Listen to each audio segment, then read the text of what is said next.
اعوذ باللہ من الشیطان الرجیم، میں اللہ تعالیٰ کی پناہ میں آتا ہوں شیطان مردود سے۔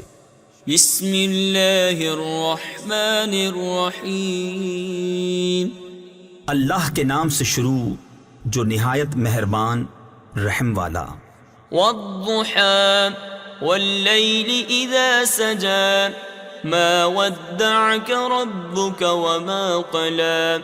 چاشت کی قسم اور رات کی جب پردہ ڈالے کہ تمہیں تمہارے رب نے نہ چھوڑا اور نہ مکرو جانا۔ تفسیر خزائن العرفان میں ہے، اتفاق سے جب چند روز وحی نہ آئی تو کفار نے تان کرتے ہوئے کہا محمد مصطفیٰ صلی اللہ تعالی علیہ وسلم کو ان کے رب نے چھوڑ دیا، اور مکرو جانا۔ اس پر سورہ والضحیٰ نازل ہوئی۔ وَلَلْآخِرَةُ خَيْرٌ لَكَ مِنَ الْأُولَى، اور بے شک پچھلی تمہارے لیے پہلی سے بہتر ہے۔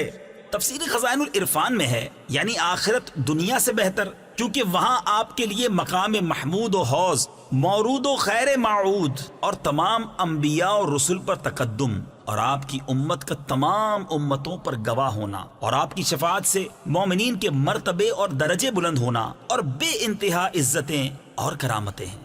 وَلَسَوْفَ يُعْطِيكَ رَبُّكَ فَتَرْضَىٰ، أَلَمْ يَجِدْكَ يَتِيمًا فَآوَىٰ، وَوَجَدَكَ ضَالًّا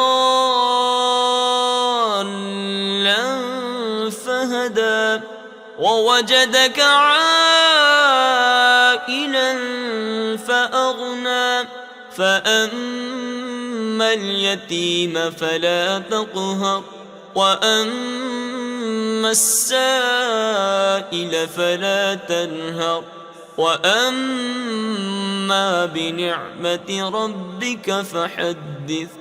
اور بے شک قریب ہے کہ تمہارا رب تمہیں اتنا دے گا کہ تم راضی ہو جاؤ گے۔